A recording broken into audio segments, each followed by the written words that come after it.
एक वृत्त के चतुर्थांश का क्षेत्रफल ज्ञात कीजिए जिसकी परिधि 22 सेंटीमीटर है।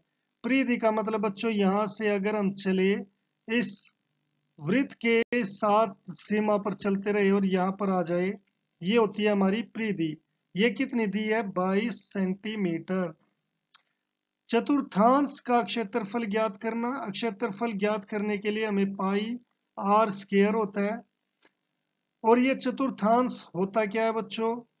चतुर्थांश का मतलब होता है 1/4 यानी कि चौथा हिस्सा। किसका? सर्कल का चौथा हिस्सा।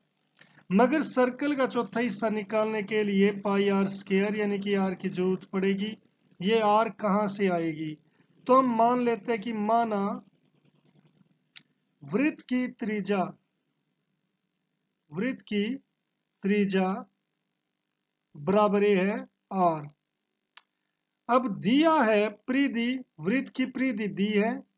वृत्त की परिधि जो हमें दी है 22 सेंटीमीटर। इस यानी कि जो इसका फार्मूला होता है 2 पाई आर इक्वल टू 22 हो गया।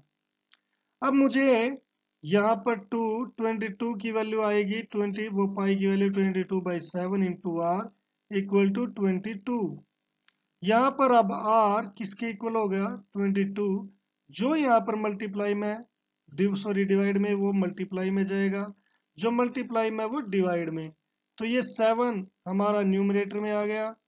22 एंड 2 ये हमारा डिनोमिनेटर में। 22 से 22 कैंसल, ये आ गया 7/2 सेंटीमीटर।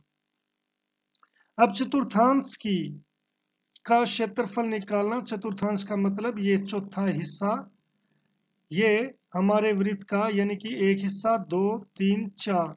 तो चौथे हिस्से का अगर हमें क्षेत्रफल निकालना तो हम लिखेंगे चतुर्थांश का क्षेत्रफल।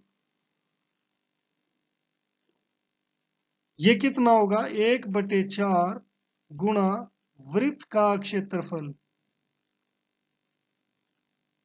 वृत्त का क्षेत्रफल तो 1/4 गुणा वृत्त का क्या होता है बच्चों? यहाँ पर पाई आर स्क्वायर। तो ये हो गया 1/4। पाई की वैल्यू 22/7। आर हमारा 7/2 इंटू 7/2। 7 से 7, 2 से ये 11 कैंसल। और यहाँ पर रह गया अब हमारा 11 की मल्टीप्लाई 7 से 77/4 की 2 से ये 8 सेंटीमीटर स्क्वायर। तो ये हमारा चतुर्थांश का क्षेत्रफल आ गया।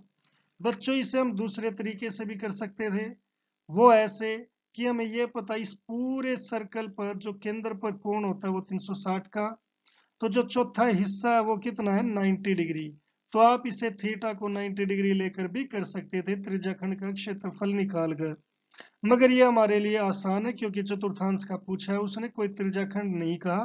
तो इसलिए आप इससे भी सोल्व कर सकते हो इसे।